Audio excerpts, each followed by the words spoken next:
Саламатсыңар балдар. Калемко менен буюрса биологияны баштадык. Эң алгач физиологияны баштайлы эдик. Бүгүн жаныбарлардын формасын жана иштешинин негизги принциптерин өтөбүз. Буюрса.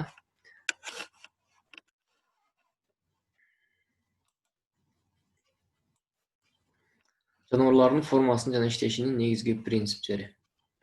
Эң алгач айтып коеюн, бул презентацияны кыргызча которуп чыктык, анан башка презентациялар орусча болуп калышы мүмкүн. Кыргызча которууга өтө көп убакыт кетет экен. Анан силерге сунуштай турган китептерибиз дагы негизинен орус тилинде. Андыктан суранчу орусча окууга, орусча түшүнүүгө аракет кылгыла. Обзор. Ар кандай формалар жалпы челлендждер. Эң алгач эле анатомия, физиология.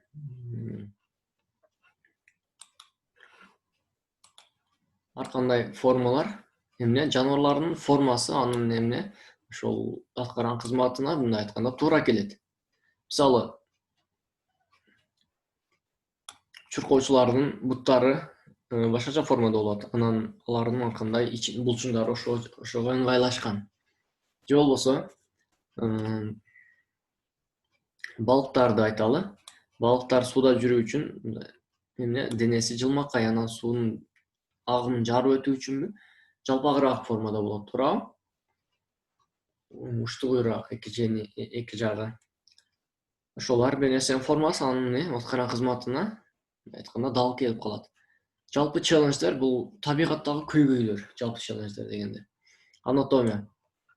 Анатомия бул биологиялык формаларды, морфологиялар жана организмдерди окутуучу илим. Анатомия менен эмне? Зарттардын, жаныбарлардын түзүлүшүн үйрөнөбүз да. Бул кандай бөлүктөрдөн турат, кандай түзүлүшү кандай. Бул медицинада өтө маанилүү бөлүм болот. Биздин темага байланыштуу анатомияны форма катары карайбыз. Физиология бул организмдер аткаруучу биологиялык кызматтарды окутуучу илим. Физиология ошол бир организм же орган ошол кантип иштейт, бул же болбосо биздин тил менен айтканда механизм. Бир эле телефон кантип иштейт дегендей эле биздин жүрөгүбүз кантип иштейт, боорубуз кантип иштейт, мээбиз кантип иштейт. Ошол механизм бир эле органдын же организмдер кантип иштейт, ошонун кантип иштөөсү, кызмат кылуусу. Жаныбарларды бири-бирине салыштырып изилдөөлөр форма жана функция кызматы эмне? Бири-бирине тыгыз байланышта экенин көрсөтөт.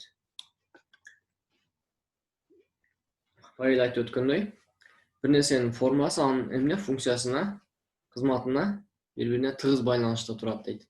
Мисалы, кулагыбыз эле кандай формада турабы? Үндү алуу үчүн. Тилибиз кандай формада, көзүбүз кандай формада көрүү үчүн. Ал эми мисалы сойлоп жүрүүчүлөр, чөлдө сөйрөп жүргөн жыланды эстесек, анын формасына эмне? Анын ошол аткарган кызматы, ошол чөлдө жүрүүсү эмне? Дал келет.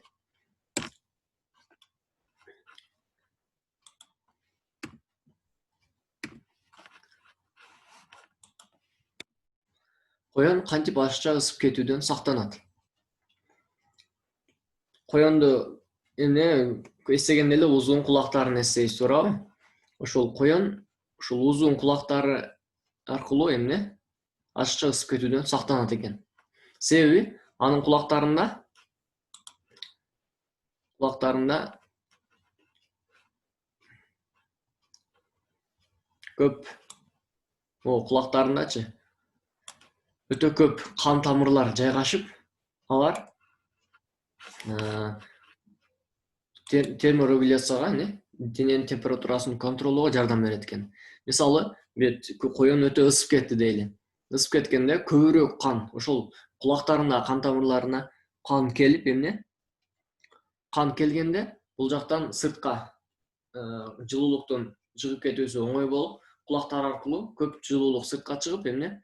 Ашыкча ысып кетүүдөн коён сактанат. Демек, ысык жерде жашагандардын жашаган коёндордун кулагы чоң же узун болуусу мүмкүн экен. Эмне үчүн? Себеби ашыкча жылуулукту сыртка чыгарып, коёнун температурасын, ички температурасын сактап туруу үчүн. Жаныбарлардын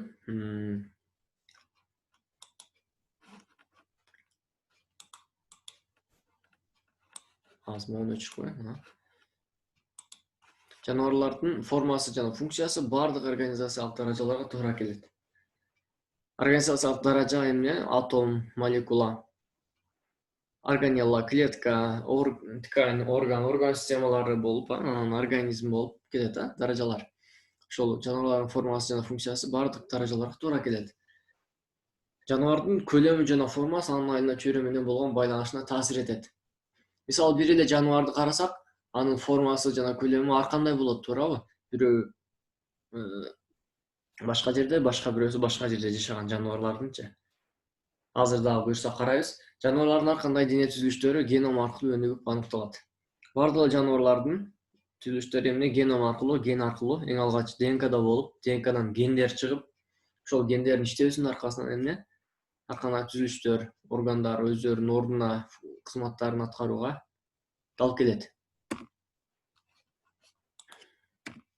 Жаныбарлардын көлөмү жана формасындагы физикалык чектөөлөр. Физикалык чектөөлөр дегенде аларга кандай ушундай чектөөлөр бар.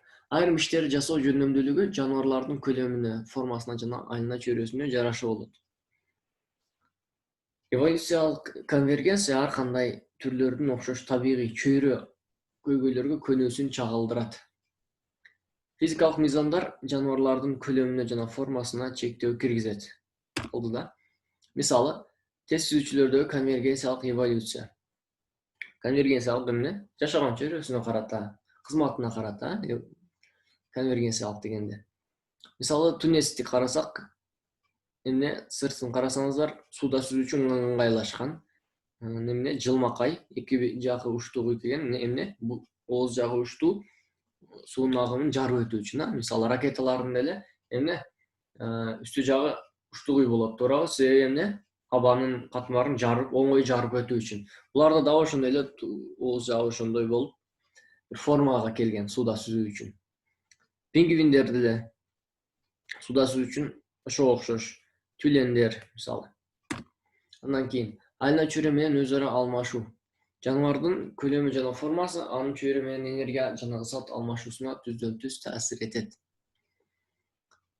Алмашуу суу чөйрөсүндө эриген заттардын диффузиясы жана клеткалардын плазма мембраналары аркылуу өтүшү менен жүрөт. Демек, алмашуу, зат алмашуу негизинен суу чөйрөсүндө жүрөт экен. Биздин денебиз дагы 60-70% суудан турат. Суу чөйрөсүндө заттар жылып, биздин клеткаларга кирип, бизге клеткаларга кирип, кайрылышка чыгып, ушундай зат алмашуу жүрөт. Сууда жашаган бир клеткалуу протистада цитоплазманын бүт көлөмүн тейлөө үчүн плазма мембрананын жетиштүү бетине ээ. Бир клеткалуу бир сууда жашаган протистада ошонун ичиндеги цитоплазманын көлөмүн тейлеш үчүн өзүнчө бир сырткы бетине ээ экен. Чөйрө менен байланыш. Чөйрө менен ошондой зат алмашуу кантип болуп атат? Биз чөйрө менен канча зат алмашабыз? Мисалы, биз тамак жейбиз, туурабы? Тамак ашчасын чыгарабыз, суу ичебиз, суунун ашчасын чыгарабыз, дем алабыз, чыкылтекти алабыз, көмүрчүлүк газын чыгарабыз. Ошондой эле зат алмашуу дагы кантип жүрөт? Амебаларда. Зат алмашуу амебада цитоплазмасынан түзүлгөн мембранасынан сыртка чыгып кетет. Себеби булар бир клеткалуу. А бизде алгач ашказаныбыздан каныбызга, кандан анан клеткаларга барат. Бул бир клетка болчу. Эми эки катмар клеткаларда, мисалы, ичеги көңдөйлүүлөрдүн оозу, ичеги көңдөйү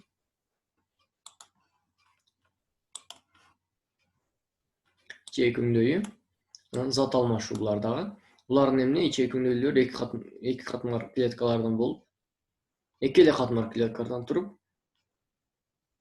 зат алмашуу сырткы катмардагы клеткалар менен болуп, анан сырткы катмардагы клеткалар ички клеткаларга өткөрүп берип ошентип зат алмашат. Эки эле клеткадан турат да булар. Демек ушундай жөнөкөй организмдерден татаал организмдерге чейин зат алмашуу болот. Биздин дагы клеткаларыбызда зат алмашуу ушул амебага окшош эле. Амеба окшошураак. Кеттик. Капсымал дене түзүлүштөгү көп клеткалуу организмдердин дене пландары эки катмардан болуп, материалдардын диффузиясын жеңилдетет.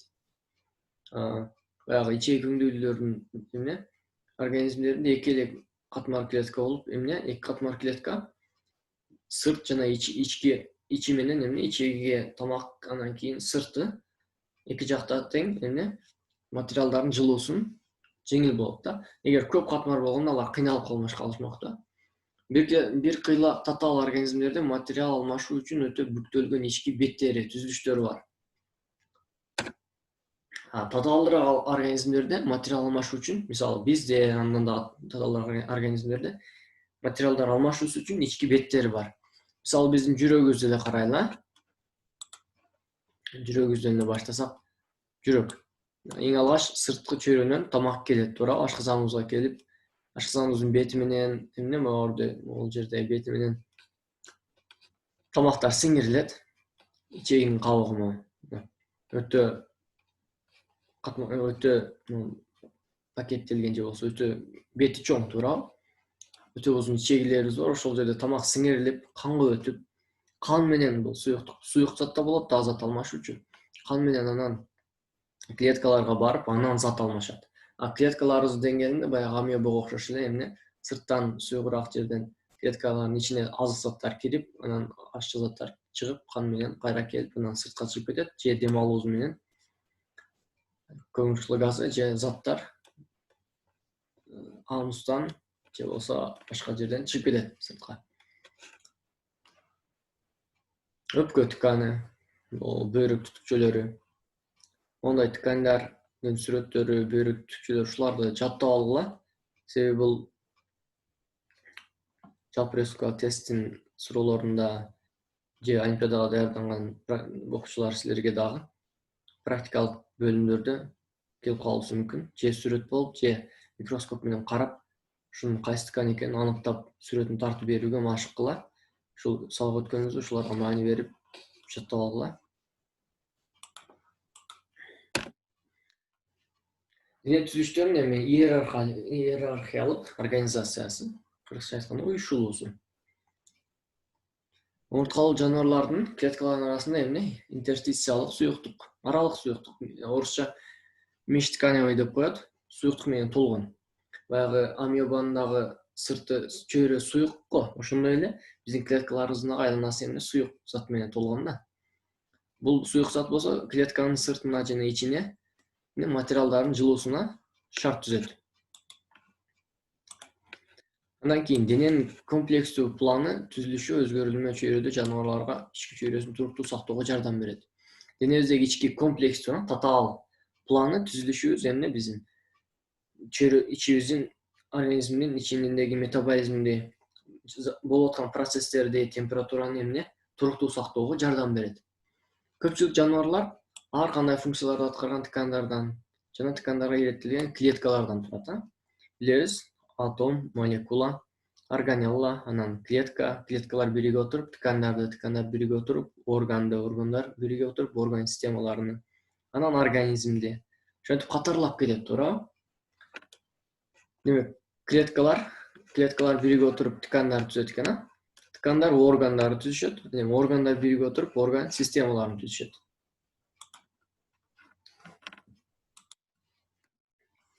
Орган системалары кровеносуна кыргызчасы кан айлануу системасы, туурабы? Кан айлануу системасына жүрөк жана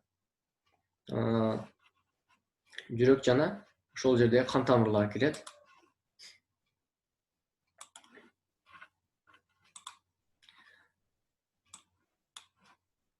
Кан тамырлар кирет. Анан кан тамырлар негизинен заттар алмашат. Көмүрчүлүк газы жана кычкылтек сакталат, гормондор транспорт болот. Азык заттар ошол суюк да бул кан айлануу системасы ошол жерде жылып турат. Андан кийин дыхательная система, бул дем алуу системасы.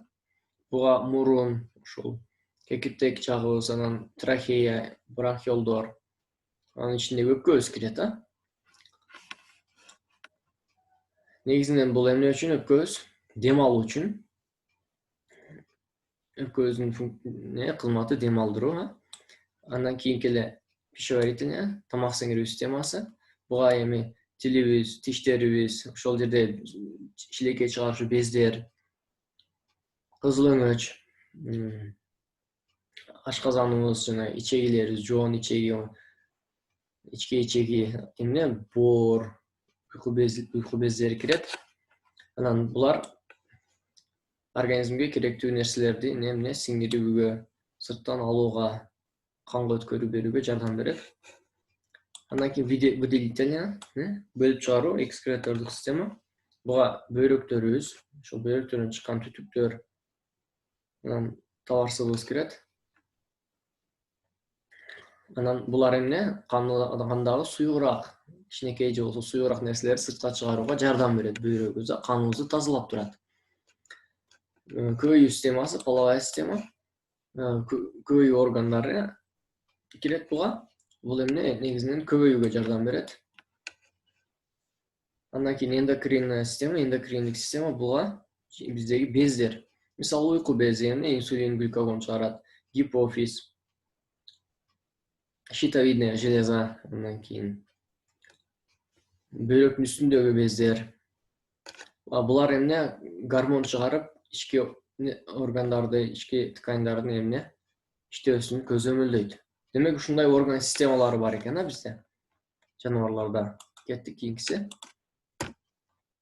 Ткандын түзүлүшү жана функциясы. Кандай ткандардын ар кандай болот, анын түзүлүшү жана анын функциясы болот ошондой эле. Ар кандай ткандар өз ара ылайыкташкан ар кандай структураларга ээ. Ар кандай ткандар, мисалы, нерв тканды нерв клеткаларынан турат, туурабы? Эпителий клеткаларынан. Булчуң ткандар булчуң, башкача функциясы, түзүлүшү башкача клеткалардан турат. Ткандар 4 категорияга бөлүнөт, эпителиалдык, тутумдаш, булчуң жана нерв. Эпителий ткани каптоо, анан бети. Эпителий ткани бир нерсени каптап турат экен, анан ошол эле кээ бир нерселердин ички органдарыбыздын бетини, демек, мындай көңдөй жак, бет жагыны эпителий ткани түзөт экен. Каптоо дегенде терибиздин бетин дагы эпителий ткани. Оозубуздун ичин дагы, ички бети дагы эпителий ткани. Демек, бир нерселердин бети экен. Эпителий ткани дененин сырты. Эпителий ткани дененин сыртын, дененин ички органдары жана күндүкчүлөрдү каптайт дейт. Анын курамында тыгыз бириккен клеткалар бар. Бири-бирине тыгыз бириккен клеткалар бар. Мисалы, терибиз эле терибиз сууга түшсөк, суу ички органдарга кирип кетпеш керек, туурабы? Демек, эпителий клеткалар бири-бирине тыгыз байланышкан, ушул жерден билсек болот, ой жүгүртүп. Эпителий клеткаларынын формасы куб, домино кубиктери сыяктуу, мамыча, кирпич сыяктуу, же жалпак пол плиткасы сыяктуу сымал болушу мүмкүн. Мисалы, бул жерде жаныбардын тканындагы функция жана структуралар. Эпителий ткани куб сымал болушу мүмкүн, моундай. Мисалы, бөйрөгүбүздүн ичиндеги мондай заара жылган, заара пайда кылат, акыры барып заарага айлана турган ушундай каныбыздан чыккан заттар. Булар карасаңыздар бири-бирине тыгыз байланышкан моундайчы. Себеби неге? Кээ бир заттар ташталып, кээ бир заттар бул клеткалар аркылуу канга кайра өтүп турат да. Булар болуш керек, бири-бирине жакшы тыгыз байланыш керек.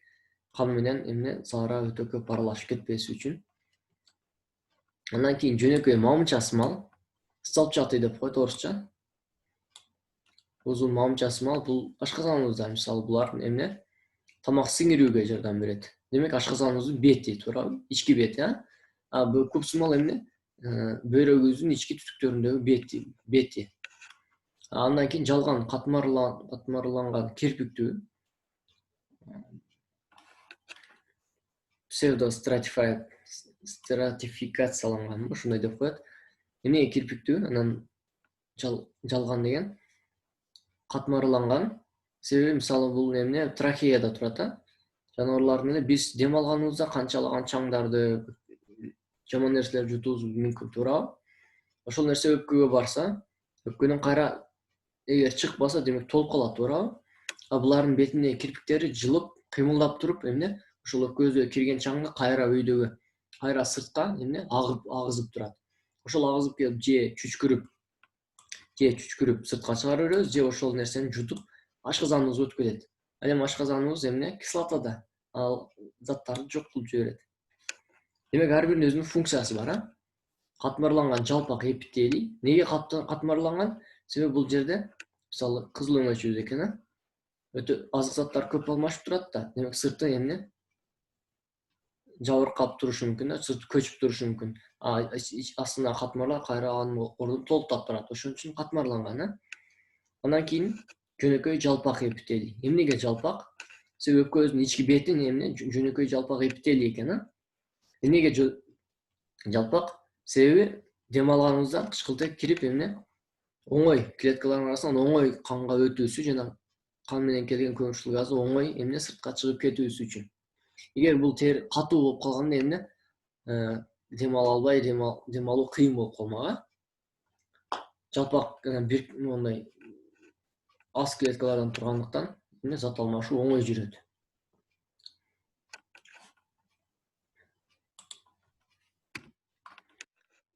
Ушул кеттик. Тутумдаштыргыч ткань. Эми ткандардын 4 түрүн баштадык мына. Тутумдаштыргыч ткань, орусча соединительный ткань деп коет. Бул башка ткандар бириктирип, бири-бирине байланыштырып колдойт, жана таяйт дейт да.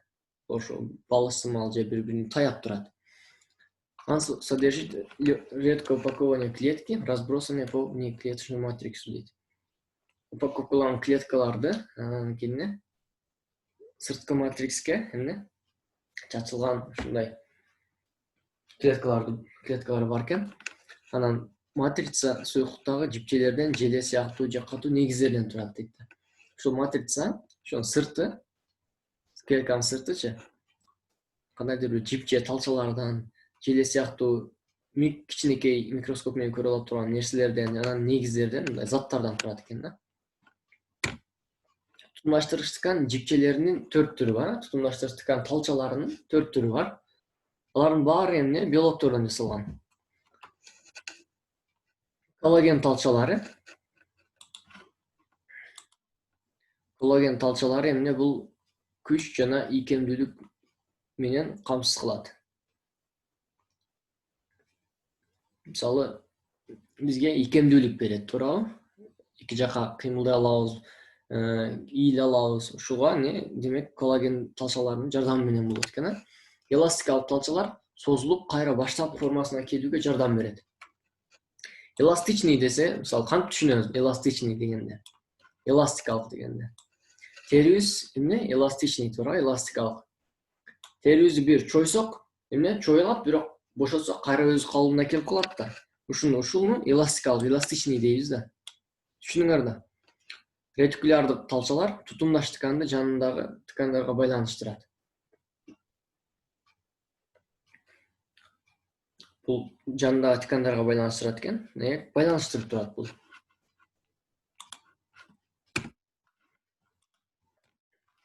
Тутумдаштыргыч ткань омурткалууларда жипчелер жана пайдубал биригип, тутумдаштыргыч ткандардын 6 негизги түрүн түзөт дейт. Омурткалууларда булар 6 негизги түрүн түзөт экен.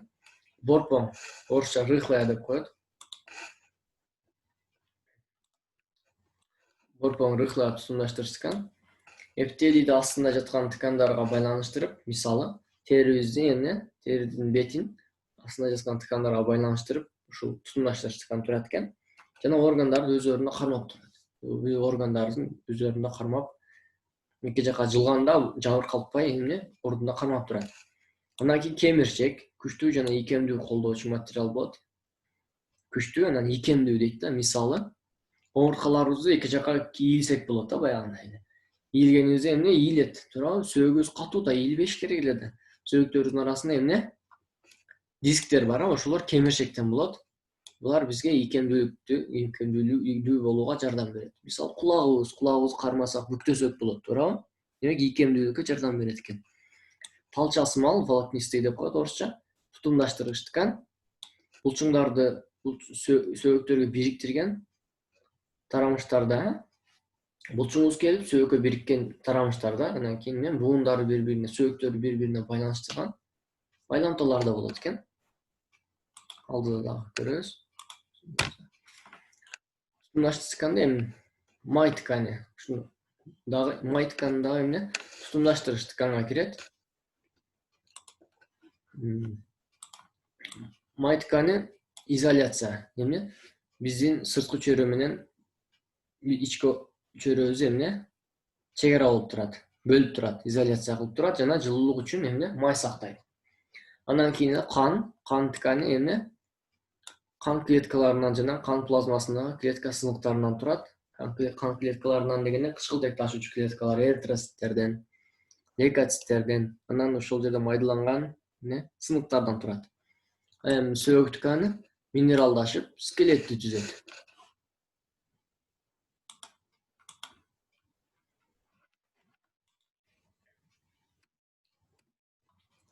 Мисалы могул жерде эле карайбыз.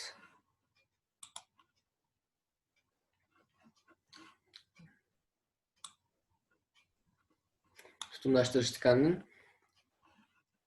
карышкырдын бутунунан мисал кылалы. Эң алгач эле борпоң тутумдаштыргыч ткан. Караңыздар, булчуңга сөөгүк булчуң теринин арасында рыхлая борпоң ткан бар экен. Булар эмне органдарды бири-бирине байланыштырып, мындай кыймылдаганда да аларга жумшактык берип, өз ордунда кармап турат борпоң ткан. Борпоң тканга мисалы коллагендин талчаларын сүрөт, эластикалык талчалар, жипчелер, коллаген жипчелери. Бул сүрөттү билип алыңыздар, эгер республикалык же областтык олимпиадаларда сүрөттөрү келип калышы мүмкүн. Андан кийин ядро. Ядро талчасымал тутумдаштыргыч ткан. Талчасымал тутумдаштыргыч ткан бул сөөгүктөрдү бири-бирине бириктирип, же болбосо булчуң менен сөөгүктүн ортосунда могу бириккен жерлерде болот, могул ак, мисалы ошол эле неменин сүрөт, бул жерде ядролору бар. Андан кийин сөөгүк эми минералдашып сөөгүк түзөт. Сөөгүк демек минерал заттардан дагы болот экен, Ошол сөөгүктүн микроскоптук сүрөтү. Остеон бул сөөгүктүн бирдиги, сөөгүктүн клеткасы. Андан кийин кемирчек ийкемдүүлүк берген, хондроциттерден турат. Анан алардын арасында хондроитин сульфат деген химиялык зат бар. Бул кемирчектин микроскоптук сүрөтү. Май ткани, теринин астында май. Эмне май ткани изоляция кылып турат, биздин организмди сырткы чөйрө менен изоляция кылып турат. Май ткани микроскоп менен караганда май тамчыларынан турат дейт. Кичинекей тамчыга окшош болуп көрүнөт экен. Бөлүп карасаңыздар. Анан кан клеткалардан, эритроциттерден, анан плазманын ичиндеги ушундай суюк сыныктардан бөлүктөрдөн турат. Ушул сүрөткө маани берип, ой жүгүртүп, жакшылап түшүнүп алыңыздар. Анан бул микроскоптук сүрөттөр барго, ушуларды чийип чыккыла. Ошол республикалык анан жалпы республикалык тесттерде өтө чоң пайда берсе керек.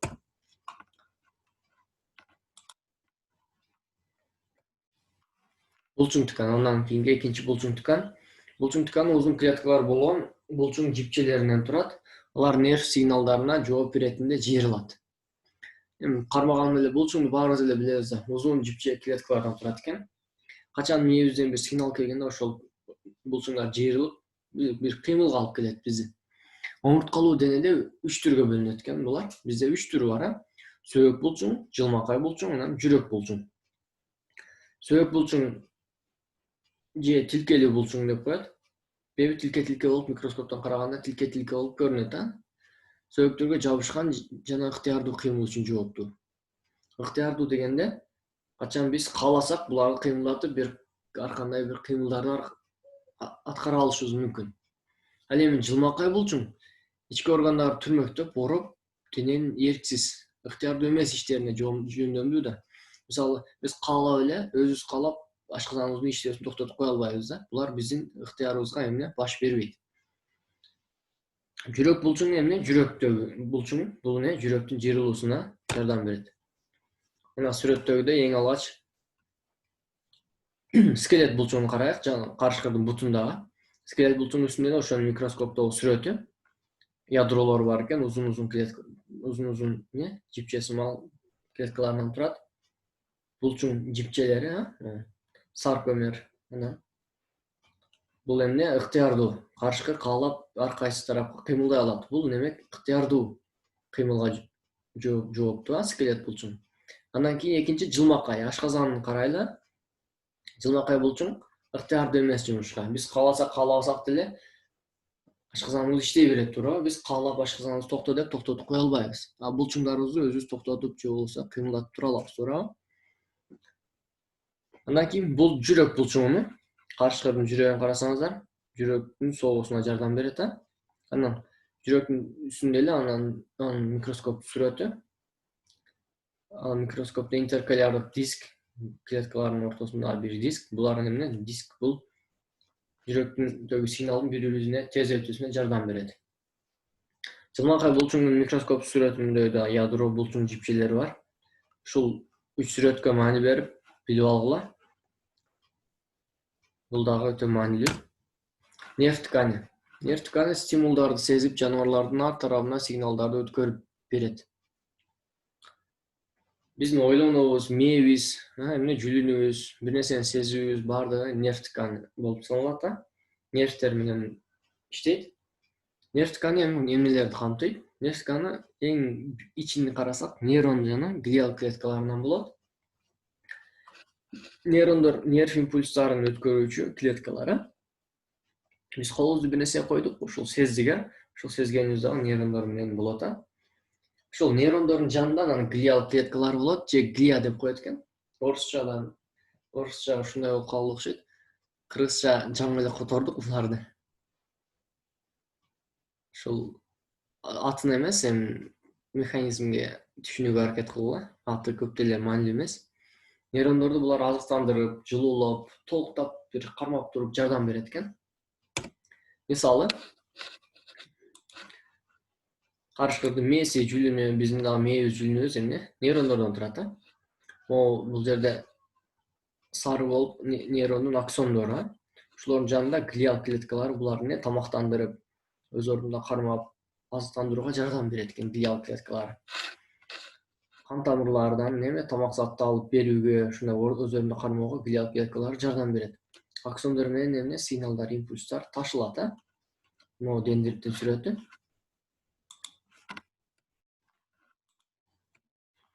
Андан кийин ошол нерв клеткасында дендриттин, нейрондун түзүлүшү. Нейрон дендриттерден турат. Нейрондун өзүнчө моундай дендрити болот,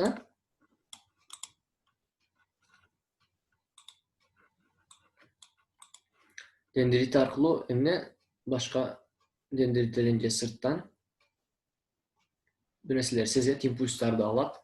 Денесине өтүп, денесинен андан кийин аксон аркылуу башка аксонго, башка нейронго өткөрүп берет. Мисалы, биз дагы бир жылуураак нерсеге же сууга колубузду салганыбызда ошол сезебиз, туурабы? Демек, дендриттер менен бир ошол нейронго өтүп, нейрондон анан узун аксон менен биздин мээбизге барат экен, ошол сигнал.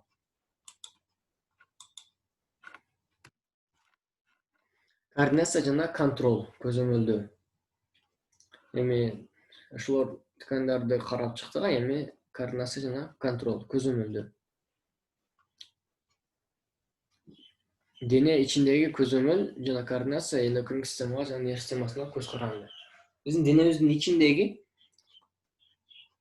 органдарыбыздын иштөөсү эндокриндик жана нерв системасына көз каранды. Себеби нерв системасы сезип буйруктарды берип турат. Эндокриндик системасы дагы ошолордун иштөөсүнө, ошолорго буйрук берүүгө жардам берет. Эндокриндик система гормондор деп аталган бир химиялык сигналдар менен кан аркылуу клеткаларга буйрук берип турат. Гормон организмде бир же бир нече аймакка таасир этиши мүмкүн. Мисалы, бир гормон соматотерапиндеги бойду өстүрүүчү гормон бир убакта сөөктөргө жана башка жерлерге таасир этип адамдын денесинин чоңоюшуна жардам берет. Же бир инсулин дейли. Тамак жегенден кийин каныбызда глюкоза көбөйдү да. Көбөйгөндө инсулин гормону чыгып глюкозаны азайтат. Бул боорго жана клеткаларга, башка аймактарга таасир бериши мүмкүн. Гормондор салыштырмалуу жай иштейт, бирок узак мөөнөткө чейин таасир этиши мүмкүн. Кеттик. Сигналдоо. Сигналдоонун түрү деп карасаңыздар, гормондор менен болушу мүмкүн же нейрон менен болушу мүмкүн. Нейрон аркылуу болушу мүмкүн. Мисалы, нейрон аркылуу болсо, биз көзүбүз менен бир стимул келди. Көзүбүз менен бир стимул келип, ошол стимулду көз сезип, көздөгү нейрондор аркылуу бири-бирине өтүп олтуруп, мээбизге келип, мээбизден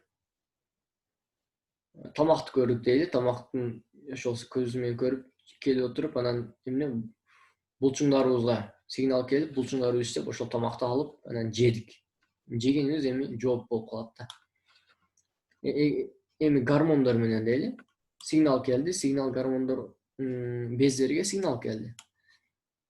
Мисалы, тамакты көрөт да. Ошол эле убакта ошол нейрондордон бездерге сигнал келип, бездер өзүнүн инсулин гормонун чыгара баштады, же бир кандайдыр гормондорду, тамак сиңирүүгө керектүү гормондорду чыгара баштады. Булар кан менен келип, клеткаларга барып, бул клеткаларга буйрук берет. Анан клеткалар керектүү ферменттерди чыгарып, жеген тамагыбыздын мисалы сиңирилүүсүнө жардам берет. Же болсо бир соматотерапин гормону чыгып, өтүп, канга барып, баягы сөөктөргө жана башка жерлерге таасир бере баштады. Көбөйгүлө, чоңойгула деп. Демек, гормондор менен болушу мүмкүн сигналдоо же нейрон менен болушу мүмкүн экен. Кийинкиси кеттик. Нерв системасы демек маалыматты мээбиз жана сырттын ортосунда бир нерселердин ортосунда өткөрүп берет экен. Жөнөтүлгөн маалымат сигналдын түрүнө эмес, сигналдын өтүүчү жолуна байланыштуу дейт да. Кантип сигнал кайсы жол менен жүрүүсүнө байланыштуу экен. Нерв сигналынын ылдамдыгы өтө тез. Мисалы, бир отко же бир нерсе колубузду койсок, сразу колубузду алабыз, туурабы? Мунун ылдамдыгы, нерв системасынын ылдамдыгы, сигналдын ылдамдыгы, импульстун ылдамдыгы өтө тез. Нервтик импульстарды нейрондор, булчуң клеткалар жана эндокриндик клеткалар кабылдай алышат. Мисалы, мурдубуз менен бир жытты сездик, ошону нейрондор кабылдай алат да, анан мээбизге барып, бир жаман жытты сездик да, мээбизге барып, мээбиз булчуңдарыбызга буйрук берип, бир кыймыл болуп, ошол жерден качып кеттик. Демек, нейрондор, булчуңдар кабылдай алып атат да. Же бир тамакты көрүп, тамакты көргөндө оозубуздан, бездерден, эндокриндик клеткалардан шилекке чыга баштады, ошол тамакты жеш үчүн даярданып. Ушунун мына башында стимул келип, нейрондор аркылуу, мисалы, тамакты көрдүк, тамактан көзүбүз менен көрдүк, нейрондор аркылуу мээге барып, мээден кайра шилекей бездерине келип, шилекей бездери оозубуздан шилекке чыга баштады. Тамак жеүүгө даярдануу үчүн. Ушул жооп болот. Кайтарым көзөмөлдөө циклдары көптөгөн жаныбарларда ички чөйрөнү сактайт. Кайтарым деп жаңы эле котордук. Кайтарым дегенде алда дагы көрөбүз. Жаныбарлар тышкы чөйрөнү жөнгө салуу же ага ылайыкташтыруу аркылуу ички чөйрөсүн башкарат. Демек, жаныбарлар сырткы чөйрөгө ылайыкташат же болбосо ылайыкташпай ички чөйрөсүн өзүн контролдойт экен. Анан ушул жерде эки түрү бар, регулятор жана конформер деген. Регулятор бул тышкы айлана чөйрөгө көз каранды эмес. Сыртта кандай, мисалы, биз регулятор болуп калабыз, адам. Сыртта температура суук болсо да, жылуулук болсо да, биздин температурабыз 36-37 градуста сакталып турат, бирдей, туурабы? Биз регулятор болуп калабыз. Конформерлер булар ички абалы сырттан көз каранды. Карасак, мисалы, пречная выдра дейт могул жерде. Могул графикти карайлы.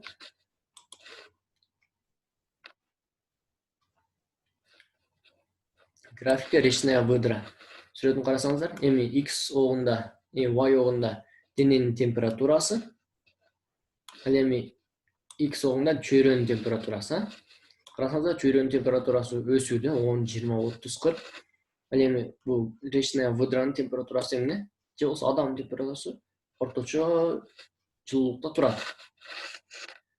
Бул эмне? Регулятор болуп калат. Ал эми конформерлер, кээ бир жаныбарлар, мисалы могу балык экен, акунь. Сыртта температура өзгөрүп атса, мунун дагы эмне? Температурасы өсүп атат. Демек бул кыйналып кетет экен, өтө ысык болсо, туурабы? Өтө ысык суук болсо дагы. Себеби ички эмне? Мунун организми сырткы чөйрөнөн көз каранды экен. Бизде моундай жылуу кандууларда эмне? Биз жылуу кандуу эмес, регулятор жаныбарларда сырттан көз каранды эмес экен. Жалпы ресуркалык тесттерде, олимпиадаларда ушундай графиктер келип калат.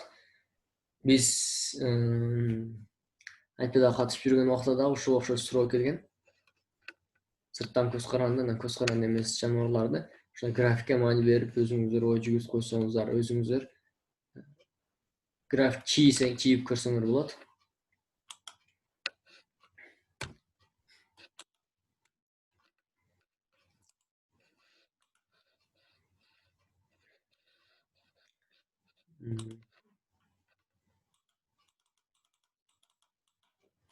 Гомеостаз ички баланс, туурабы? Биздин ичкибиздеги балансты эми гомеостаз деп коет. Организмдер гомеостазды сырткы чөйрөгө карабастан туруктуу абалды, ички тең салмактуулук сактоо үчүн колдонушат. Гомеостаз дегенде ички тең салмактуулук, туруктуу абал деп түшүнсөк болот. Адамдарда дене температурасы, кандагы pH, глюкозанын концентрациясы эмне? Гомеостаз аркылуу мындай туруктуу абалда сакталат экен да. Мисалы, денебиздин температурасы ысып же грипп болуп эле температурасы кыйналабыз, туурабы? Же муздап кетсе эмне? Тоңуп өлүмгө алып келиши мүмкүн да. Булар демек эмне? Белгилүү бир чекте сакталуусу керек. Каныбыздын pH-ы, кандагы заттардын, организм заттарынын иштөөсүнө, анан глюкозанын концентрациясы көбөйүп же азайса, канча стресс же болбосо кан басымы көтөрүлүп же чоңоюп кетиши мүмкүн. Булар белгилүү бир чекте сакталуусу керек. Гомеостаздын механизмдери. Гомеостаздын механизмдери ички чөйрөдөгү орточо өзгөрүүлөрдү турукташтырат. Туруктуу мисалы, биз тамак жесек, каныбызда глюкоза көбөйүшү мүмкүн, туурабы? Гомеостаз аркылуу глюкоза белгилүү бир нормага түшөт же кантип түшөт? Мисалы, клеткалар өзүнө тартып алып же боор өзүнө ашыкча глюкозаларды гликоген кылып сактап. Берилген өзгөрмө үчүн мындай ар бир организмде белгилүү бир чектер бар, белгиленген бир чектерибиз бар. Мисалы, температурабыз 36-37 градуска туруусу керек. Же болбосо кандагы глюкоза белгилүү бир өлчөмдө туруш керек. Андан ашып кетсе, кан басымы көтөрүлүп, организм кыйналуусу мүмкүн. Анан ошолорду сенсорлор, бир сезгич нейрондор сезет. Анан ошол нейрондор сезип, анан ошол нейрондор органдарга, эндокрин системалар аркылуу же болсо өздөрү сигнал берип, кайра ошолордун туруктуу абалына кайтарат. Мисалы, суук чөйрөгө чыктык, эмне? Муздай баштадык. Демек, териге азыраак кан келип, сыртка жылуулук азыраак чыгып, ички метаболизмибиз тезирээк иштеп, көбүрөөк жылуулукту пайда кылып, дененин табын 36-37 градуста сактоого жардам берет дейт да. Терс кайтарым тенденцияны өзгөртүү үчүн иштейт. Терс кайтарым баягындай эле кайтарым дедик, бир кайтарым тенденцияны өзгөрүү үчүн иштейт. Кайтарымды азыр буюрса көрөбүз алдыда. Өзгөрмөчүн тар чекте сактоо үчүн. Ал терс кайтарым. Кайтарым дегенде, мисалы, биз тамак жедик, туурабы? Кайтарымды мынтип түшүнүңүздөр. Тамак жедик, шоколад жеп атабыз, шоколад жеп атабыз. Эми ошол жегенде токтотуубуз керек да, болбосо зыянга учуратышы мүмкүн. Демек, биздин нейрондорубуз кайтарым берет. Адамга кайра ошол ашказанда белгилүү бир чекке жеткенде эмне кылат? Нейрондор кайтарым сигнал жөнөтүп, токтот деген терс кайтарым жөнөтүп, анан биз тамак жегенди токтотобуз. Демек белгилүү бир нерсеге карата кайтарым. Муну токтотушуң керек же ушул ишти кыла беришиң керек деген бир кайтарым сигналдар, импульстар жөнөтүлөт экен да. Кайтарымды ушинтип түшүнүңүздөр. Терс кайтарым, мисалды карасак, жылыткыч термостат анан белгиленген температура. Бизде 36-37 градус. Бул мисал берген, шуну түшүндүрүү үчүн. Кеттик, мисалы ушул жерден баштасак, ушул белгиленген бир температура турат экен. Анан бир стимул болуп, жомол жерден баштайлык. Жылыткыч иштеди бөлмөдө. Жылыткыч иштеп, бөлмөгө жылуулук тарай баштады да, бөлмөнүн температурасы көтөрүлдү. Көтөрүлгөндөн кийин муну эмне? Биздин нейрондорубуз сезет, туурабы? Сезип, анан нейрондорубуз мээге буйрук берип, организмди эмне? Кайра импульстар жөнөтүп, эмне мээбизде ошол нерсени температура көтөрүлдү. Көтөрүлгөндөн кийин бул көтөрүлгөндө эмне? Бияка экен. Мээбиз өтө ысык деп сезип, анан ысык деп сезгенден кийин эмне? Мээбиз кайра буйрук берет. Же болсо ошол бөлмөдө термостатты эмне кылабыз? Токтотуп коебуз. Ошондой эле биздин организмде ысып кетсе эмне кылат? Ичиндеги организм иштөөсүн жайлатып коет мээбиз сигналдары мененчи. Анан ошол бөлмөдө температура төмөндөп кетсе, бул кайра сезип эмне? Ошол сезген жерлер кайра муну термостатты иштетип коет. Өзүбүздөн эле бөлмөдөн эле мисал кылда, термостатты суугураак болсо сезип иштетип коебуз. Температура көтөрүлүп кетсе эмне болот? Термостат өзү же болсо эмне? Муздай баштайт. Ошондой эле биз суукта организмибиз жылуу үчүн же кийим кийебиз, же бир белгилүү бир нерселерди аткарабыз да.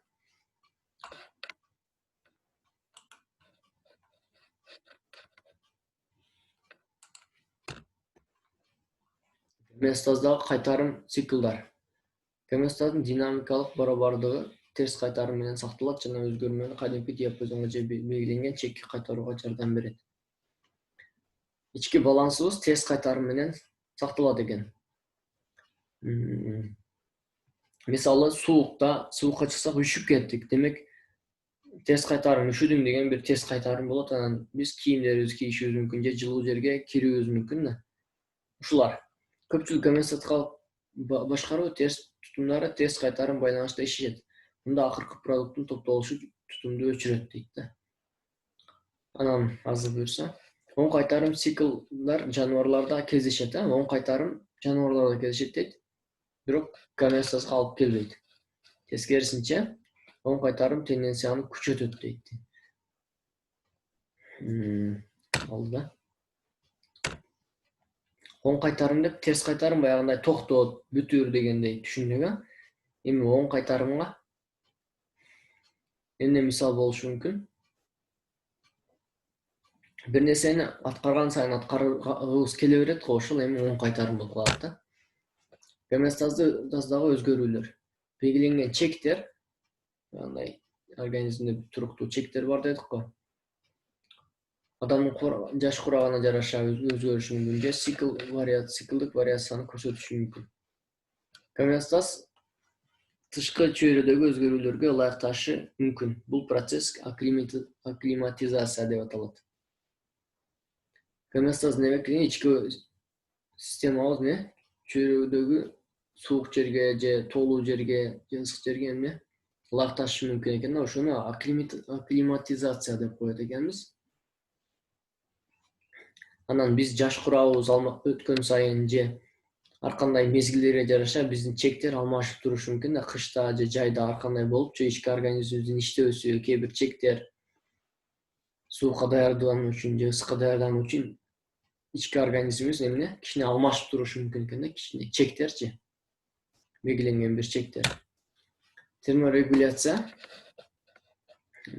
Терморегуляция үчүн гомеостатикалык процесстер форма, функция жана жүрүм-турумду камтыйт.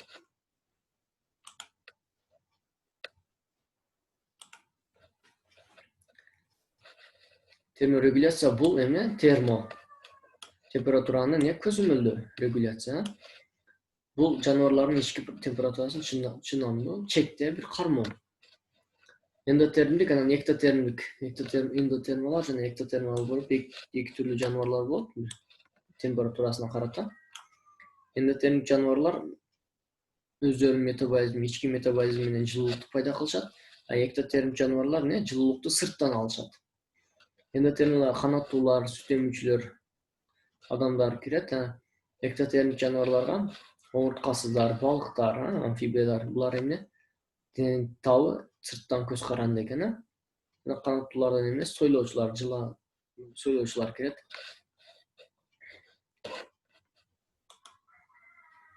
Демек, эктотермалар жана эндотермдик жаныбарлар болуп экиге бөлдүк. Жалпысынан эктотермалар ички температуранын көбүрөөк өзгөрүүсүнө жол беришсе, эндотермалар тышкы температуранын көбүрөөк диапазонунда активдүү болушат дейт. Биз эктотермалар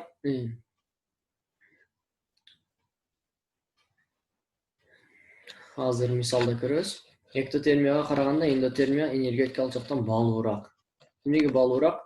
Себеби эндотермиялар энергиясын өзү иштеп чыгарат, а эктотермиялар энергияны сырттан алат. Жылуулукту деп койсок. Мисалы эми жерде мош бул эндотерма. Себеби өзүнүн организмин өзү жылытат. Ал эми кескелдерге күндүн табынан булар көз каранды, булар эктотермалар. Күнүн табы ылса, булардын организми дагы жылыйт. Биз дагы эндотермалыбыз, өз организмибиз өзү жылат. А балыктар баягындай кескелдиктердики сырттан көз каранды экен. Дене температурасындагы өзгөрүүлөр. Поикилотерманын дене температурасы анын айлана чөйрөсүнө жараша өзгөрүлүп турат. Ал эми гомеотерманыкы салыштырмалуу туруктуу болот. Поикилотермалардыкы өзгөрүп турат экен, баягы кескелдердики неме сыяктуулар айлана чөйрөдө температура ысып кетсе, муздап кетсе, муздап өзгөрүп турушу мүмкүн экен. А гомео окшош бизди же сүт эмүүчү канаттуулардын температурасы туруктуу абалда турат экен. Эндотерма, эктотерма дегендей эле. Анан жылуулук жоготууну жана алууну теңдөө. Организмде жылуулукту 4 процесс аркылуу өткөрүшөт дейт. Өткөрүү, конвекция, радиация, же болбосо нурлануу, анан булануу аркылуу. Сүт эмүүчүлөрдө жылуулукту жөнгө салуусу көбүнчө интегументардык же каптоочу тери системасы аркылуу болот. Бул тери, чаш, тырмактар мисалы. Мисалы могу кескелдерди мисал кылалы. Кескелдерди карасаңыздар нурлануу, радиация. Күнүн нуру аркылуу жылуулук келет, нурлануу аркылуу, радиация аркылуу. Кантип жылуулукту алат да, жылуулук алмашат. Экинчи түрү конвекция. Конвекцияда газ же суюктук аркылуу бир жылуулуктун жылуусу. Мисалы, жылуу шамал келсе дагы мунун температурасы жылышы мүмкүн, туурабы? Адамдар деле жылууну тез сезебиз го. Анан кондукция катуу заттан ошого тийип турган затка жылуулуктун өтүүсү. Булануу булануу аркылуу жылуулук сыртка чыгып кетет. Ушул 4 түр менен организмдерде жылуулук өткөрүп, жылуулук алмашып турат экен. 4 нурлануу, конвекция, кондукция, анан булануу аркылуу. Күндөн энергияны күн нуру тийгенде дене табы жылып, кескелдердин же жылуу шамал аркылуу дене табы жылып, же жылуу нерсеге жабышканда таштан же жылуулук алып, же болбосо жылуулукту дем алганда чыгарып бериши мүмкүн экен. Сүт эмүүчүлөрдүн интегументардык системасы. Тери, эпидермис. Эпидермис эң сырткы катмара. Эпидермис терибиздин эң бети. Бул ышкаланып, көчүп турат, анан көчкөндүн ордуна кайра дагы клеткалар жаңыланып турат. Ошон үчүн терибиз таза, свежий, орусча айтканда свежий бөлүнүп турат. Анын астында дермада кан тамырлар, андай бездер болот экен. Анын астында гиподермада май ткани бар. Май ткани изоляцияга жардам берет. Анан чачты карасаңыздар, чачтын эң ылдыйында чач фолликулу турат, башталган баягындай жери. Анын üstürөгүндө май бези эмне терибизди майланыштырып жумшак кылып турат. Анан тери бези бар. Ошол жанында тери бези турат. Тери бези эмне бизди салкындатууга, муздатууга жардам берет. Нерв.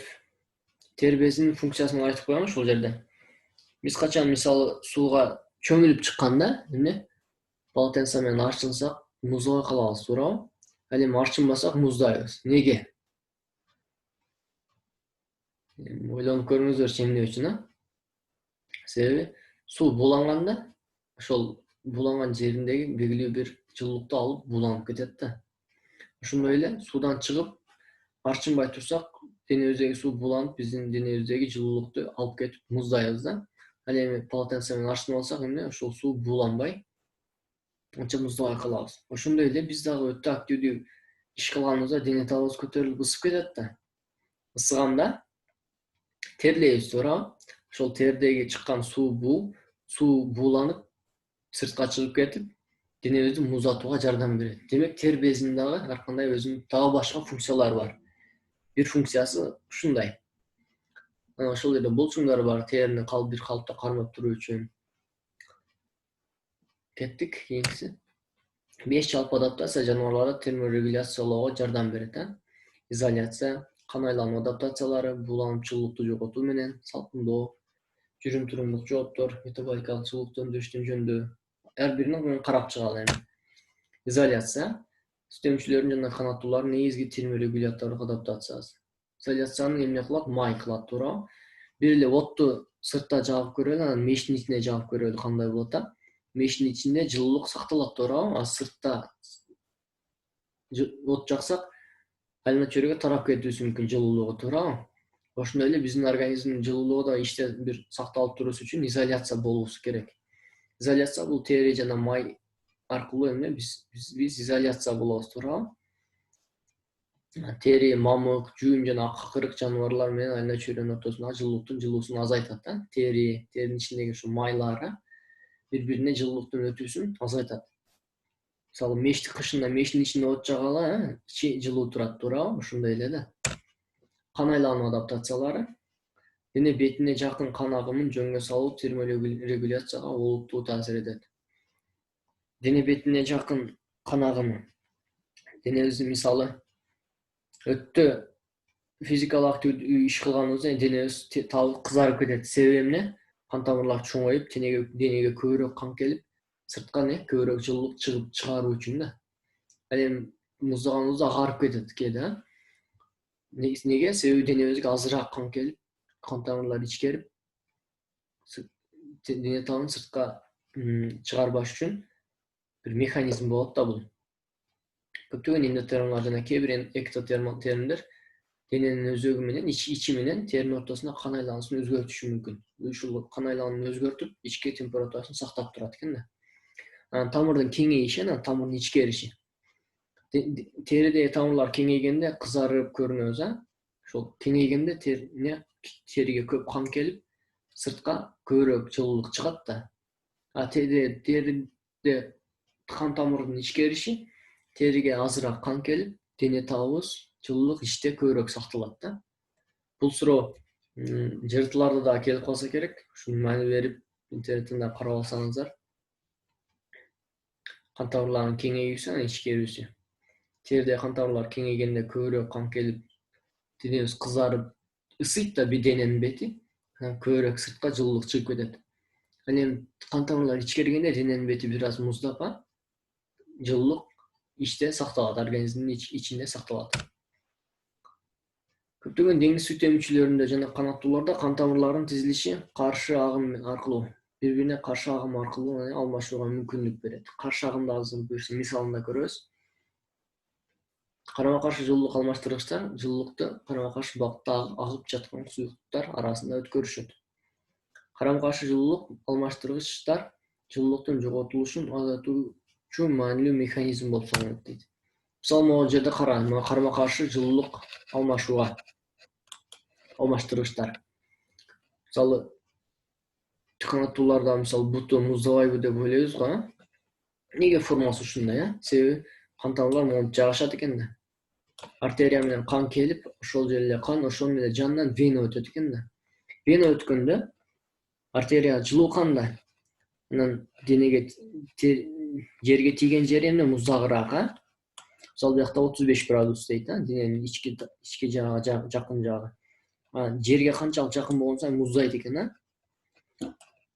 Булар бири-бирине жакын эмне болуп, жайгашып, карма-каршы жайгашып, артерия мындай келе жатканда эмне венадан кайткан канга, муздаган канга мунун жылуулугу өтүп, жылуулукту ичинде сактоого жардам берет.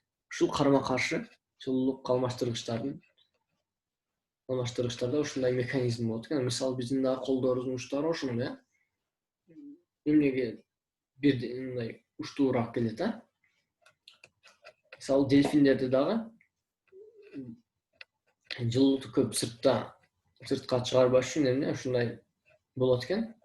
Артерия келип, кайра акканда артериянын мондай эмне жылуулугу муздаган бияка кан келип өрөтүн алалы.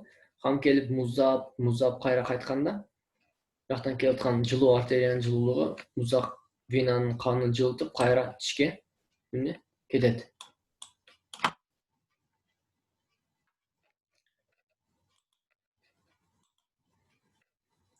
Ушул түшүнүүгө аракет кылгыла.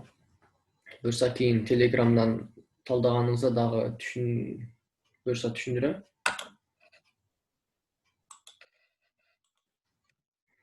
Буланып жылуулукту жоготуу менен салкындоо. Жаныбарлардан көптөгөн түрлөрү жылуулукту жоготушат. Тердеги суунун буланып салкындоо, буланып муздатат. Бая эле айтып өттүм, суу буланып ошол жерде жылуулукту алып муздайт деп. Дем алуу канаттуулардын жана көптөгөн сүт эмчүлөрдүн салкындатуучу таасирин күчөтөт. Дем алуу менен дагы жылуулук чыгып, биз салкындабайт экенбиз, Демибиз жылуу болот го. Денедеги ысык температура дем алуу менен дагы сыртка чыгып кетет.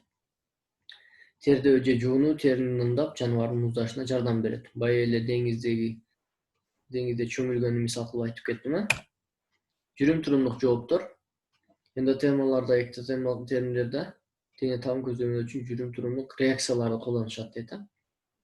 Айрым кургактыктагы омурткасыздардын күндүн жылуулугун сиңирүүнү минималдаштырган же максималдуу тургузган позалары бар дейт. Өздөрүнүн кандайдыр бир позалары бар экен, күндүн жылуулугун сиңирүү же болбосо албоо үчүн өздөрүнүн демек абалдары бар экен, жүрүм турумдук. Метаболикалык жылуулук өндүрүшүн жөндөөө. Кээ бир жаныбарлар организмдеги температуранын метаболизмдик жылуулук өндүрүшүнүн ылдамдыгын контролдоо менен жөнгө сала алышат. Мисалы, жылуулуктун чыгышы кыймылдоо же титирөө сыяктуу булчуң активдүүлүгү менен көбөйөт. Мисалы, суукта муздаганда титирей баштайбыз. Бул не? Рефлекс. Титирегенде булчуңдар иштеп, организм жылыйт. Демек, бул жакшы рефлекс экен, Же болбосо, мисалы, суукта иштесек, организм жылыйт, Ушул метаболикалык жылуулуктун өндүрүшүн жөндөөгө мисал Дене температурасын көтөрүү үчүн кээ бир эктотермалар да титиреши мүмкүн дейт.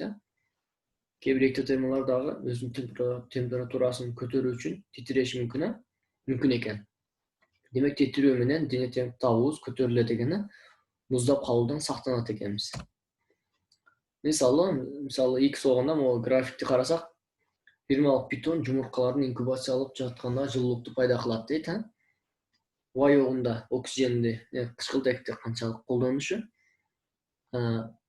X огунда мүнөттөгү толгоолор, кысылуулар, булчуңдарынын карасаңыздар, канча жылан ушу көп толгосо, канчалык көп кыймылда болсо, жылуулук кысылса, ошончолук кычкылтектин керектөөсү дагы көбөйөт экен. Бул деген Демек, жылуулук дагы жылуураак болот деген. Терморегуляция дагы акклиматизация. Куштар менен сүт эмүүчүлөр жылуулуктун мезгилдик өзгөрүшүнө ылайыкташуу үчүн изоляцияны өзгөртө алышат дейт. Температура нөлгө жеткенде кээ бир эктотермалар клеткаларында муз пайда болбош үчүн, мисалы, суукта тоңуп калбаш үчүн кээ бир жаныбарлардын клеткаларында антифриз белоктору пайда болуп, аларды муздап калуудан сактайт экен. муз пайда боло баштаганда бул антифриз белоктор бар, ошолорду муздун пайда болуусунан эмне алдын алат. Терморегуляция мээнин гипоталамус деп аталган аймагы тарабынан башкарылат. Денебиздин температурасын көзөмөлдөө гипоталамус менен башкарылат экен. Гипоталамус жылуулукту жоготууну же жылуулукту пайда кылууну көзөмөлдөйт экен. Мисалы, муз алып кеткенде титирейбиз, ошондойлорго. Же болбосо ысып кеткенде кийимибизди чечебиз, ушундайларга гипоталамус контролдойт экен. Дене табы көтөрүлүү, лихорадка. Бул биологиялык термостаттын, биздин ички организмибиздин белгилүү бир чектин өзгөрүшүнүн натыйжасы экен. Гипоталамус анан терморегуляция дейт. Могу мисалды карасак,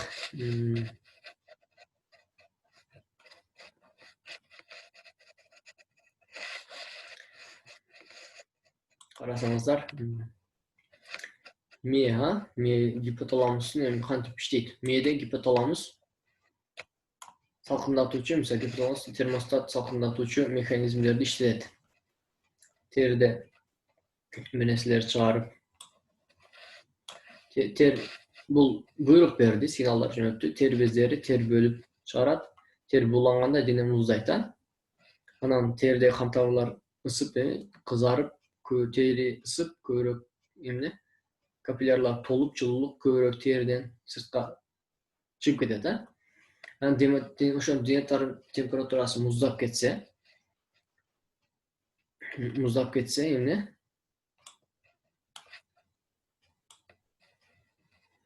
гомеостаз, ички гомеостаз ошону сезип кылат экен. Кайра дене температурасын көтөрүү үчүн азайып кетсе, мээ гипоталамуска кайра сигнал келип, бул булчуңдарды титиретип же кыймыл алып келип, энергия пайда кылат экен. Машинада жүргөндө ысып кетет го, ичи ошондой эле да. Биздин да булчуңдар иштегенде денебиз, табыбыз ысыйт.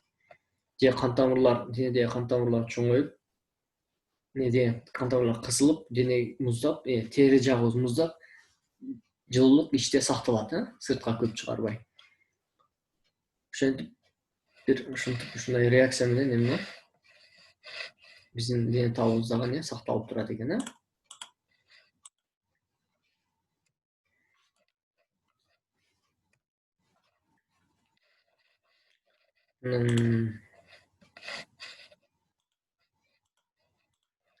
Энергияга болгон муктаждыктар жаныбарлардын көлөмүнө, активдүүлүгүнө жана ал нечелерге байланыштуу дейт. Энергияга болгон муктаждыктар да, мисалы, пил же кичинекей балдарды же чоң жаныбарларды алайлы. Кичинекей жаныбарлардын активдүүлүгү өтө тез, чоң жаныбарлардын активдүүлүгү аз. Ошого жараша анын муктаждыктары болот экен. Биоэнергетика бул жаныбардагы энергиянын жалпы агымы жана трансформациясы дейт. Жаныбарлардагы энергиянын агымы, трансформациясы биоэнергетика болот. Ал жаныбарларга канчалык азык-түлүк керек экендигин аныктайт жана анын көлөмүнө, ишмердүүлүгүнө жана нечелесине көз каранды. Энергияны бөлүштүрүү жана пайдалануу. Жаныбарлар химиялык энергияны азыктан алышат. Азыктан энергия алабыз. Көмүрдү жакканда жылуулук пайда болгондой эле тамак азык менен биз дагы энергия алабыз өзүбүзгө. Азыктан алынган энергия, азыктан алынган молекулалардан АТФ жасалат экен. АТФ бул биздин организмдин иштебиш үчүн керек. Тирүү калуу үчүн муктаждыктар канааттандырылгандан кийин, белгилүү бир нормага келгенден кийин, калган тамак аштар бизде запас болушу мүмкүн, же болбосо белгилүү бир жерде сакталышы мүмкүн. Биосинтезге организмдин өсүшү жана калыбына келтирүү. Май сыяктуу сактоочу материалдардын синтези жана гаметалар өндүрүлүшү кирет дейт. Биосинтезге эмнелер кирет дегенде, организмдин өсүшү үчүн сөөктөрүбүздүн чоңоюшу же калыбына келүүсү, майдын сакталышы, гаметалар пайда болушу, булар биосинтезге кирет экен. Бир нерсе жасалып атат организмдин ичинде. Жаныбардын биоэнергетикасы дейт. Башынан баштап тамактагы органикалык молекулалар, тамак жейбиз, тамак сиңирип майдалайбыз. Ошо майдаланып атканда дагы дене табы ысып, жылуулук чыгып кетиши мүмкүн экен. Дене клеткаларына өтүп, клеткалардан канга өтүп, кандан Дене клеткаларынын азык молекулалары канга өтүп, анан кандан клеткаларга барат. Анан клеткалардын ошол жеген затыбызды иштетип атканда да деле бизден жылуулук чыгып кетет экен да. Дем алып атканда деле клеткалар калып дем алууда дагы жылуулук чыгып кетет. Белгилүү бир жылуулук чыгып кетип, биздин ошол жеген тамагыбыз бизге бир жылуулук берип, энергия берип камсыздап турат да. Ошол жеген тамагыбыздан АТФ дагы жасалат. Бул биздин иш жумушубузга жардам берет. Ошол ичинде АТФ жасалат экен, демек жылуулук дагы организмди жылытып дагы турат экен. Ошентип келген нерсе кайтып дагы бир жылуулук болуп, анан ашча зат болуп чыгып кетет экен кайра. Энергиянын колдонулушун аныктоо. Метаболизмдин ылдамдыгы бул жаныбардын убакыт бирдигинде сарптаган энергиянын көлөмү, белгилүү бир убакыттагы сарптаган энергиянын көлөмүнө метаболизмдин ылдамдыгы дейт экенбиз. Анын өлчөөнүн бир жолу керектеген кычкылтекти же көмүрчүл газынын көлөмүн аныктоо. Минималдык метаболикалык ылдамдыгы жана терморегуляция. Базалдык БМР деген же стандарттык метаболизм ылдамдыгы деген эки түрү бар экен. Базалдык бул ыңгайлуу температурада турган эндотермдин зат алмашуу ылдамдыгын өлчөйт. Стандарттык бир атайын белгилүү бир температурада өлчөйт. Эки ылдамдык тең өспөгөн ачка жана стрессиз жаныбарда өлчөйт экен. Эктотермалар метаболизм ылдамдыгы ошол салыштырма көлөмүндөгү эндотермаларга караганда бир кыйла төмөн дейт. Неге? Себеби эктотермалардын метаболизми өзүн жакшы жылыта албайт да булар. Значит, булар метаболизм жайыраак, биздин эндотермаларда метаболизмдин ылдамдыгы тезирээк. Метаболикалык чендеги таасирлер. Метаболизм көрсөткүчтөрүнө жаныбарлардын эндотерма же эктотерма экендигинен тышкары көптөгөн факторлор таасир этет дейт да.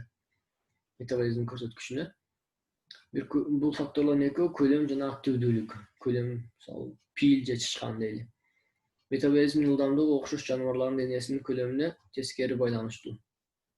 Кичинекей жаныбарлардын зат алмашуу ылдамдыгынын жогору болушу ири жаныбарга салыштырмалуу кычкылтектин берилишинин, дем алуунун, жүрөктүн кагышынын жана кан көлөмүнүн салыштырмалуу чоң болушуна алып келет.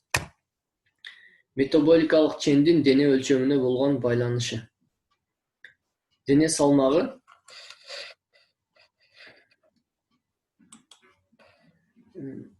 мисалы могул жерде БМР дейик, базалык, дене салмагы канча? Мисалы чычкандар да аз да. Ошо аз болсо БМР да азыраак болуп атат. Пилдерде дене салмагы көп болгон жерде базалык метаболикалык чени көп болуп атат. Ал эми СМРды карасак, дене салмагы канча көбөйгөн сайын азайып кетип атат. Демек, пилдердин метаболизми экен? Жай экен. Ал эми кичинекей жаныбарлардын метаболизми ылдамдыгы өтө тез экен. Чычкандын ылдамдыгы өтө тез. Метаболизм демек организм тез иштейт. Ал пилдин организми жай иштейт экен.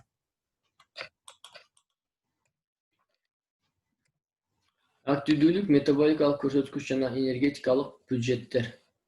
Активдүүлүк эндотермалардын жана эктотермалардын зат алмашуу ылдамдыгына чоң таасир этет. Жалпысынан жаныбарлардын максималдуу зат алмашуунун ылдамдыгы активдүүлүктүн узактыгына тескери байланыштуу. Канча активдүү болсок, ошончо метаболизм тез, демек ошончо организм ысык, ошончо метаболизм күчтүү деген эми. Ар кандай түрлөр азык-түлүктү, энергияны жана материалдарды айылына чөйрөсүнө жараша ар кандайча колдонушат дейт. Энергияны колдонуу БМР, СМР, активдүүлүк, терморегуляция, өсүү жана көбөйүүгө бөлүнөт. 4 жаныбар үчүн энергетикалык бюджеттер. Жылдык энергия чыгымдары. 60 кг салмактагы бир аялдын жылдык энергия чыгымы. Ошол эле 4 кг салмактагы бул пингвиндин чыгымдары. Канча пайызы активдүүлүгү ушунча кетет экен. Базалык метаболизми ушунча пайыз кетет экен. Терморегуляцияга ушунча. Көбөйүүгө ушунча экен. Ал эми 4 кг ошол эле жыланды карасак, бул да базалык метаболизми көбүрөөк кетет экен, пингвинге салыштырмалуу. Анан мында эмне өсүүгө дагы көп аракет эткен эктотермалар, эндотермалар. Мисал, торпор оцепенение деп коет экен орусча. Же энергияны үнөмдөө. Торпор оцепенение бул активдүүлүгү төмөн жана зат алмашуу процесси төмөндөгөн физиологиялык абал. Зат алмашуу процесс төмөн физиологиялык абалды ушулай торпор деп коет экен. Оцепенение. Торпор жаныбарларды оор жана коркунучтуу шарттардан алыстатат. Мисалы, кышында уктоосу активдүүлүгү төмөн болуп, энергияны үнөмдөөгө жардам берет дейт. Кышында тамак жок болот, ошондо гибернация, мисалы спячка орусча. Бул кышкы суукка жана азык-түлүктүн тартышына ыңгайлашкан узак мөөнөттүү шарт. Узак мөөнөткө аюулардын чейинге кирип кетүүсү, ушулар да эми торпор деп коет экен жалпысынан да. Анан бөлүнүп спячка баягындай болуп бөлүнөт. Түздүктөрдүн гибернациядагы дене температурасы жана метаболизми. Метаболикалык активдүүлүгү, чыныгы зат алмашуусу мына кыш мезгилинде болсо активдүү болушу кошумча метаболизм менен организмди жылытып турат. Кошумча бир метаболизм иштейт экен да, кышында булар өзгөрөт экен. Температурасы дейт, сырткы температура мына көк менен кышында муздайт да сырткы температура. Демек, сырткы температура муздаганда булардын эмне өзүнүн температурасы ошол менен бирдей болуп муздап кетпейт экен. Кайра бир аз анан өйдө турат экен. Ийымдарда сырткы температура менен окшош болот экен.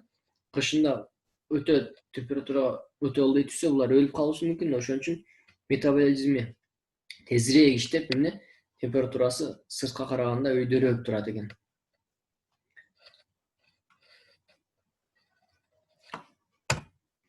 Эстификация же чайкы торпор жаныбарлар узак убакыт бою жогорку температурада жана жетишсиз суук менен камсыз кылууга жардам берет.